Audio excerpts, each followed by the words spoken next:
Thank you for coming. Again, we have signing today Josie McDaniel Burkett and Holly May, and we appreciate it very much. Superintendent Spearman is here with me today to make an announcement about the public schools K through 12. As you know, by executive order early, we closed those schools for a number of weeks, and the decision we have made after much consultation with a comprehensive group of people, including parents and teachers, administrators, health experts, and otherwise, we will have decided not to reopen the schools for the rest of the school year. So the schools will remain closed for the rest of the school year.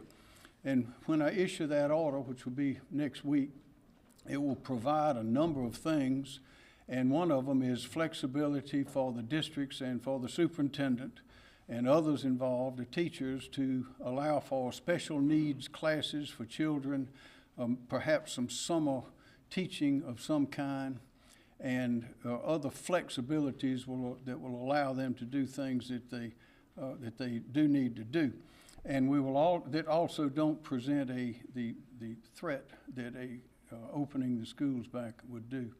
Also, we will encourage the school districts and the schools and the principals and the teachers and the parents and all involved to find ways to have graduation ceremonies. We've heard of a lot of imaginative, innovative plans. We know that is a part of American life. Is something very important to families and students as well who want to walk at their graduation.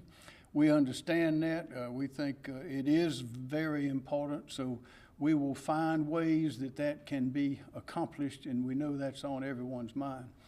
I want to say a couple of things. I want to thank the parents. The teachers have done a marvelous job. Superintendent Spearman will address some of those in a moment, but it has been remarkable to see the effort that has been made, the highly successful effort. I've never seen anything quite like it, to see that all of our students have educational advantages and opportunities at home. We've delivered a lot of computers or tablets, a lot of distance learning, a lot of thought, a lot of effort went into it. And the meal delivery to those children who are accustomed to getting that in the schools has continued uninterrupted, with just a little bottleneck here and there, but it has been remarkable. And I think the superintendent, under her leadership, with all of those involved across the state, have delivered millions of meals, somewhere between 4 and 5 million regular meals, and that service will continue as it always does during the summer months. I want to particularly thank the teachers, the administrators, the superintendents, the staffs in the cafeteria, the custodial, and others who have done a remarkable job on taking care of the schools and the children. And particularly want to thank the parents who have, I'm sure many of them thought they were through homeschooling their children, who've learned that they were back into it. We know it's been difficult. We know, particularly with the hundreds of thousands of people out of work and the children all at home at times when it was not expected, that this has been a hardship and a challenge on many, many people in our state. And I want to thank them and congratulate them for the grand job and the perseverance and the discipline and the understanding they're showing. I imagine there's some that are more educated than they were when they started, because they've had to go back and teach the children things that they'd forgotten about over the years. So to the parents, we say thank you. Parents and guardians and all those that look out for our next generations, that is our children, which are the most important assets that we have. So again, the schools will not reopen, but there will be flexibility statewide for ideas for the taking care of those who need special needs instruction and other perhaps summer reading camps, things of that nature. And again, we want to be sure that we have graduation ceremonies for those young people and their families. Ms. Spearman. Thank you, Governor. Well, good morning, everyone. And Governor, I want to thank you for making this very difficult decision, but you have made the right decision. The schools are the backbone of the community, and when they're closed, all of us hurt. The children want to go to school, parents want them to go to school, teachers want to be there with their children, and we want to see them growing and learning. But in this very historic pandemic, we have been able to carry on really good instruction. I had a call a few days ago with over 4,000 teachers, and over 80% of them said they were very, very pleased at how the instruction was going. We do have a few children who are struggling, some families that we've not been able to work with, so through this method, I'd like to ask you to please reach out to us for whatever reason. If it's that you're ill or you don't understand the work, please contact your school and your teachers so that we can work together to make sure that all students are moving forward. Our buildings will not open for the rest of the year, but instruction will continue to go on. So as the governor said, we've got to keep our partnership between teachers and families going really well, and thank you so much, parents, for supporting us through this. We're going to continue to support you with good old common sense policies. The order that the governor, the information the governor will give will allow school districts some flexibility. During their last 2 weeks of school, their regular calendar year, they will be able to close out their workings, the normal things that they would do. And with social distancing, if there are operations that they can handle with continuing good social distancing, perhaps a parent-teacher conference, if both agree to do it in face-to-face, they can do that. So districts will have a great deal of flexibility in how they will operate for those last 2 weeks, as well as graduation ceremonies. Seniors, I've heard from you. I've gotten some very articulate, heart-wrenching begs and pleas to let us have graduation ceremony. The governor and I absolutely want that to happen. I can tell you that your district leaders have sent us some very creative ideas of how they're planning on handling graduation, and we want those to go out, and I hope that perhaps I can even come and be there and attend and see some of those from a distance happening. So we're so proud of the hard work. You deserve a graduation ceremony, and we want that to happen for you. We have served over 5 million meals as of today. Not only have they been prepared, but they have been delivered. So a special thank you to our cafeteria workers, bus drivers, and all those others, sometimes teachers, principals, riding the bus to help deliver those meals. We want that to continue, and it will with all the good work that we have going on in our school buildings. The flexibility to pick up your materials. I know many of you students have your materials, your personal belongings in your classrooms. You'll be working with your district officials, your superintendents, your principals in a very organized way for you to be able to come and pick those up. I would like to say that we do need some really good creative minds to come together as we think about the future. How are we going to operate our summer reading camps this summer? We want those to go on for our elementary students, summer reading and math support for those who need it. We are working on a virtual platform if that is how we have to do that. But even going forward to thinking about August and how school will be able to open, I plan to announce a task force in the next few days of creative educational minds across the state and healthcare leaders to help us organize how we can carry out school in August. So it has been a burden. It's been sad to see schools closed, but it has been a joy to see how everyone has pulled together and worked together on this for the good of our children, and that will remain our top priority, the safety and the learning of our students. As I've said to parents on a couple times, I know this has been stressful, and I know that even after just 2 weeks of Christmas vacation, you're ready to send your kids back to school. But I thank you for what you're doing. And I would say again, while instruction is really important, the most important thing for you as parents is to look out for the physical and the emotional health of your family. So take care of yourself and your family and do the best you can with the instruction in the time that you have together. Thank you. Thank you, ma'am. Any questions? Yes, sir. I I know Right you here. announced the Accelerate South Carolina. How are businesses to reopen if schools will remain closed and we may have parents who have to stay home and watch their children because they don't have that child care option now? Those are the kind of things that the group we've put together, a representative group of virtually every aspect of South Carolina life, to accelerate the revitalization of those buildings, businesses. Those are the kinds of questions and ideas that are going to be addressed and starting at 4 o'clock tomorrow. As I mentioned, 2 o'clock tomorrow at the Alumni Center at the university. In fact, we're over there setting up for that now, is why we're doing this a little bit early. But those are the kind of questions and answers and innovative ideas that we expect to come forward.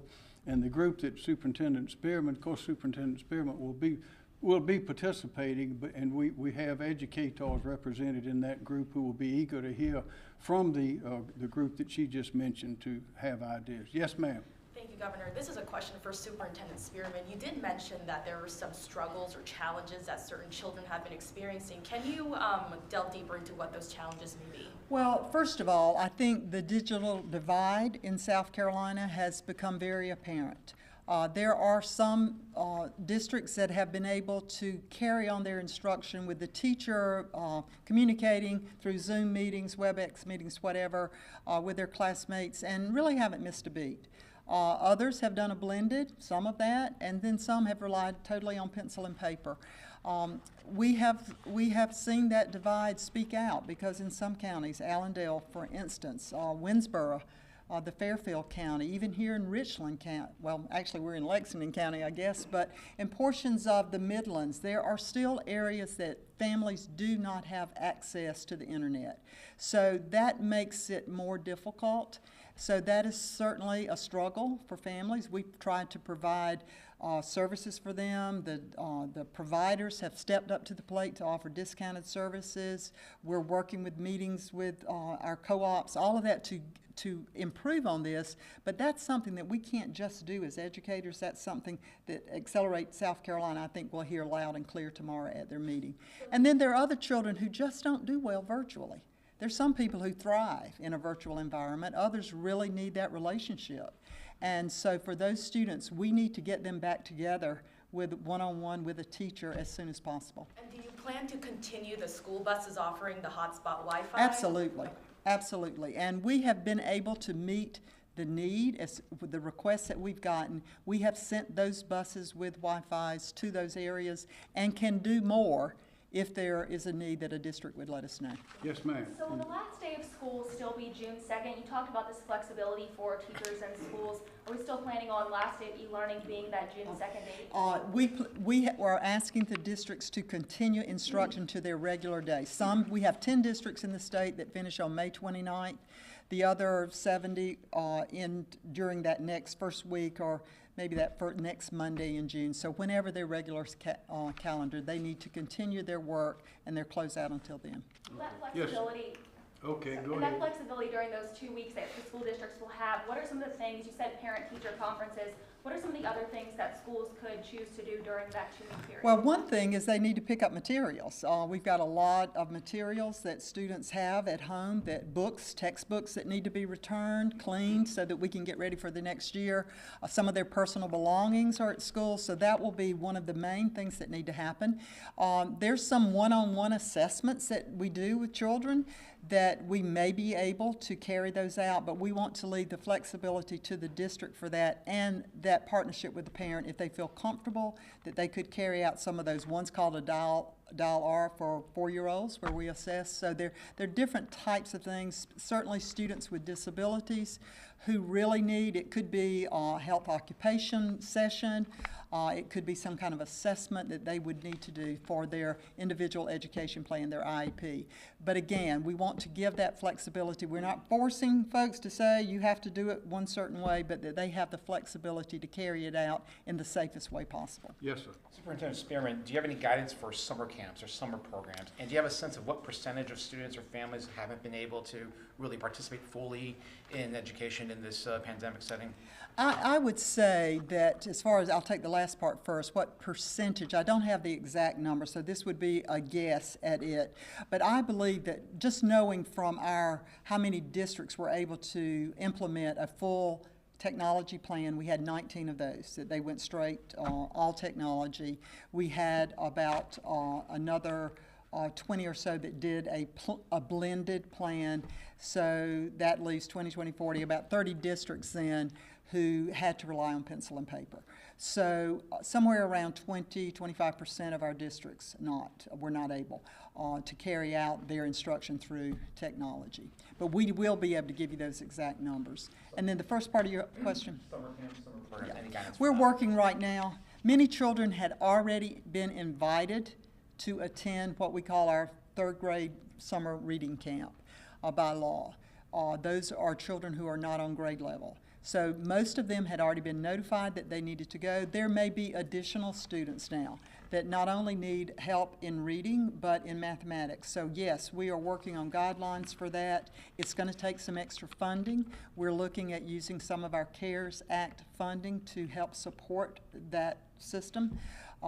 And how many children it would take, how many children we might be able to involve in that, that's going to be left up to the school districts. We're also working right now on a virtual model in case we're not able to do that face-to-face, that we would be able to provide some type of remediation in reading and mathematics for elementary students virtually.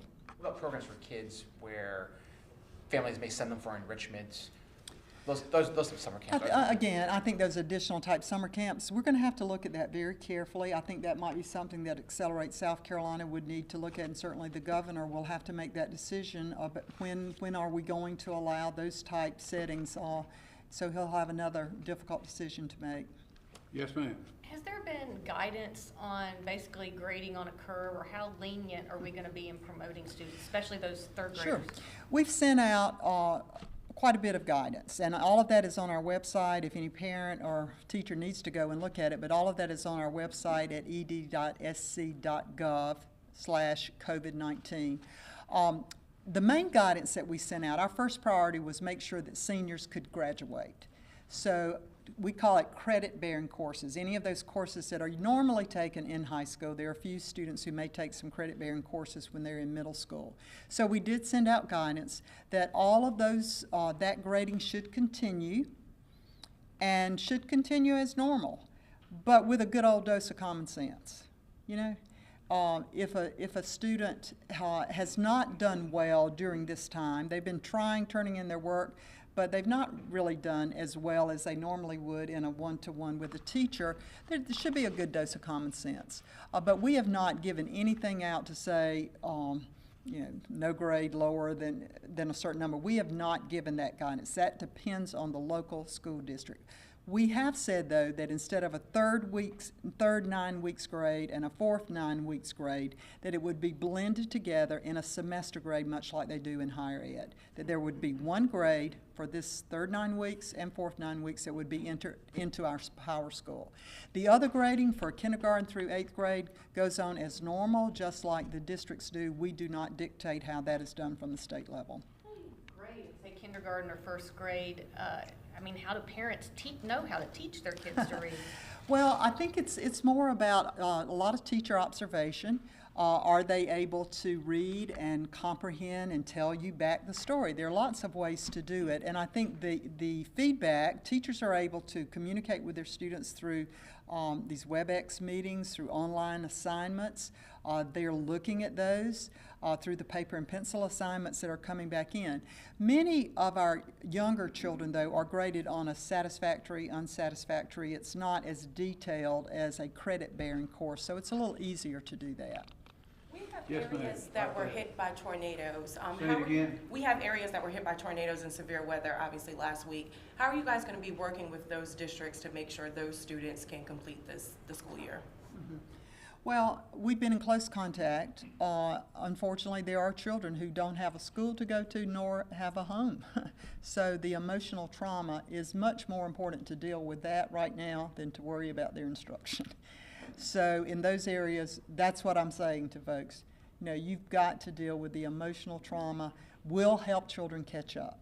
We are already working on guidelines, and we'll be doing some training for teachers this summer virtually for what will we do with instruction for those first couple weeks? How will we remediate? How will we assess the students very quickly and remediate them? So in those particular areas up in Seneca, Oconee County, down in Hampton, Colleton, where there was a huge hit, there will be extra support there and extra concern because they really have had an awful lot to deal with. And, you know, reading probably is not on their mind right now. It's about getting warm clothes and a house to live in, and that's what they should be working on. Superintendent Spearman, you did mention that you had a task force that you'll be meeting with in the upcoming weeks. Is the plan as of right now perhaps to maybe open up the school doors for this August, or how? We would love to, absolutely. We hope that we'll be prepared and ready to go. But, you know, the answer to that question will have to be made as we get a little closer and to see how healthy everybody is and how our system is going. But absolutely, we're going to be working toward that. How can we do it, though, in a very safe way? Our school buses carry 78 students, and we sit 3 to a seat. And our classroom size typically is 800 square feet, and you have 24 kids in the classroom. The only way to maintain social distancing is people be standing in the corners. So we're going to have to really look at this and maybe make some significant changes on how we have been the regular school day. I'm not prepared to say what those would be at this point, but that's what I need, a group to come together who really work in the trenches to help us come up with some ideas. Ms. Aycock. So you mentioned the first couple of weeks could be remediation. So should a third grade teacher essentially be teaching second grade material for the first month? Possibly. What we've been looking at are what are those super standards. There's standards that students need to achieve, but then there's some that are probably more important than others, those foundational standards. And that's what our group has already been working on internally with some teacher input and principal input. And then we will look at assessing. But a good teacher does this already. Good teachers know how to do this. They know how to assess their children at the beginning of the year and to see where everybody is and start teaching their personalized learning to those students to help catch them up. So I know we're all real concerned about it. I feel very optimistic. I think our students and our teachers are up to the challenge, and we can catch them up. We may need a few extra days of instruction, and again, we can spend our CARES Act funding on that to add a few extra days to next school year. But I believe our children will survive this, and we're all going to come out stronger. It's going to be a... CARES Act funding can also be used for technology? The money, there are 12 different areas, and again, this is on our website. There are 12 areas that districts have flexibility to spend their education stabilization fund of the CARES Act. It includes technology. It includes the emotional support that I think we're really going to need to use. It can be additional instructional days. It can pay for cleaning of the buildings, which is going to be a huge cost for us to look at when we start going back. So it's very broad. I will say the U.S. Department of Education has done an excellent job responding to us, and a lot of good common sense in what they've sent out on this funding. Governor, thinking about summer sports, not only just in the community and also in schools, what is your guidance for these kids who want to practice summer sports or are eager to get back playing in the community? Well, we encourage everyone to practice social distancing, even in sports. But there are a lot of ways to get a lot of good exercise and to practice for sports and still observe that social distancing. But we are hoping that the virus will be easing up on us by then. We are watching it very closely, as you know, and we'll have announcements to make as we go forward as to what we see and what we recommend. Yes, sir. Rick Master, does this order, will it affect summer school? Will it include summer school being closed? Will summer school be closed? You want to answer? Not necessarily. We'll have to look at it as we get closer. Summer school is usually held in June. We could push that back to July. It could even be just a few weeks right before school starts normally in August. So that decision, we'll just have to look at, is it possible to hold it face-to-face? If not, we will be prepared with a virtual platform. Governor. Did that answer your question? Yeah, and one more. Have you made a decision on when and whether you'll reopen close contact businesses? Have you made a decision on when or whether you'll reopen close contact? Those businesses that we restricted, that had close contact, like the barber shops and beauty parlors and those kinds of things. We've not made a decision. we're in the process of gathering the information, getting the facts, getting the science, and taking the measurements. We follow the old carpenter's rule, which is measure twice and cut once. And we don't want to make any mistakes. And as you know, we went into the virus very carefully in a deliberate manner, and I think that we did it as well or better than any state in the country, as the results are I believe, are showing it. And we want to come back out the same way and revitalize our economy so that we can regain our competitive position with the rest of the country, and particularly in the Southeast. So those decisions will be made and will be announced, but we're working on it right now. That is, as well as everything, all the businesses that we've restricted anyway, are being analyzed and studied based on the facts and the data. We'll make those decisions. Yes, ma'am. 2 questions. One of them is, should we expect there to be any teacher or staff layoffs perhaps in the next upcoming weeks, as well as just confirming if e-learning classes, will they be ending on May 15?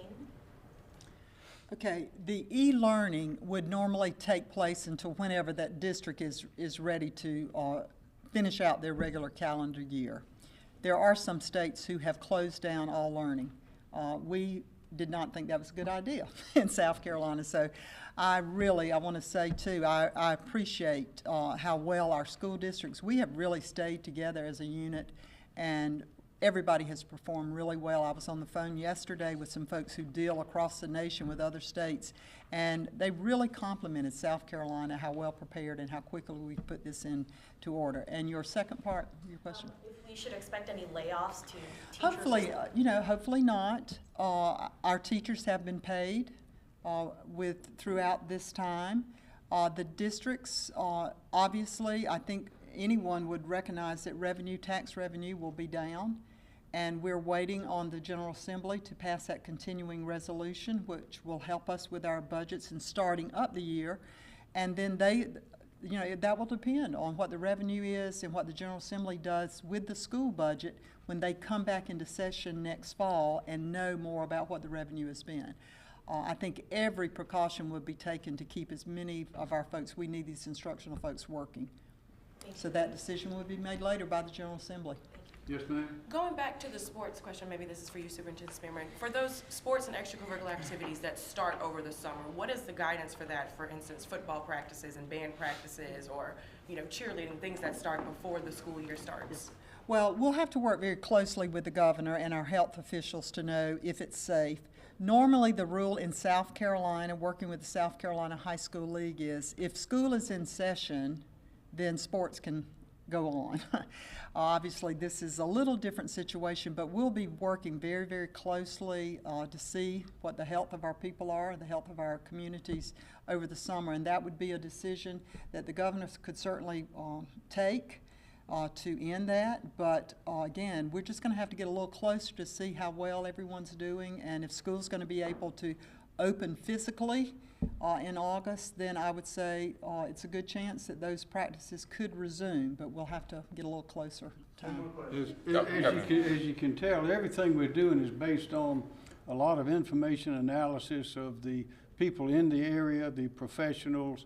That would include, of course, DHEC in the terms of businesses. That would be labor licensing and regulation, those organizations and agencies that have insight, of course, Park Recreation and Tourism and Dwayne Parish, and all of those. We're taking all of these facts, information, and professional advice from every source that we have to make these decisions. Yes, ma'am.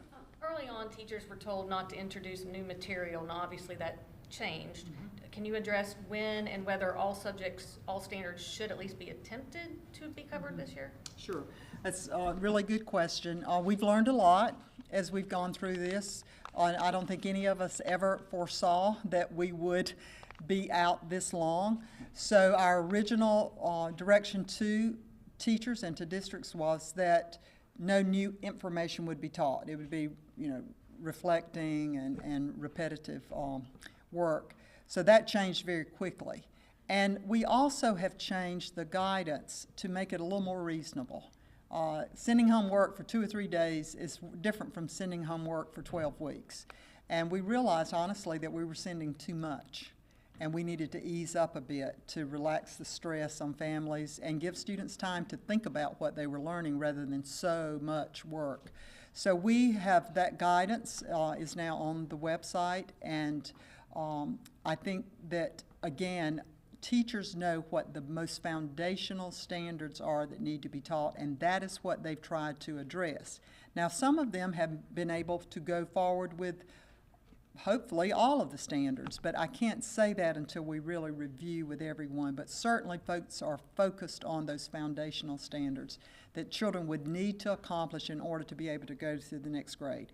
That's a question that I've gotten from a lot of children. Am I going to make my grade? And I remember when I was in school, I made pretty good grades, and I would still be worried about, am I going to make my grade? Yes, you're going to make your grade, unless there's just an extraordinary circumstance where you are really far behind, and your parents should already have been talking with your teacher about that. So children will be able to go to the next grade, but our instructions will be for that teacher to work with the previous year's teacher to really be sure that we remediate and cover, make sure and assess where students are. Last question. Superintendent Spearman, how many employees in the school districts have tested positive for COVID-19? I know we've heard some food service workers and some other employees. How many people have kind of in the school districts been hit with this, or Department of Education? I don't have an exact number. There have been a handful across the state. We have worked very closely with DHEC and followed their protocol as to how that should be handled, but I don't have the exact number. Perhaps we could get that for you, but I don't have that this time. We appreciate you coming very much, and this, I want to say again, we appreciate the parents, the diligence and the stress that a lot of our parents under, as well as students. The great job's been done by the teachers and all the district personnel, everyone working together to see in this educational, this most important critical education arena that we are still making progress. And as I look around South Carolina and I see the progress we're making and the determination of the people, it reminds me of a quote from the great boxer champion Muhammad Ali, when a young fella asked him one time, said, "Champ, didn't you get knocked down one time by either George Foreman or Joe Frazier or somebody?" And he said, "Son, I'm never down. I'm either up or I'm getting up." And so that's what we're doing. We're not down. We're getting up and we're going back to the top. And our Accelerate SC is designed to do that, to revitalize the economy. And if we can keep educating the children, then we will go right straight to the top. Thank you.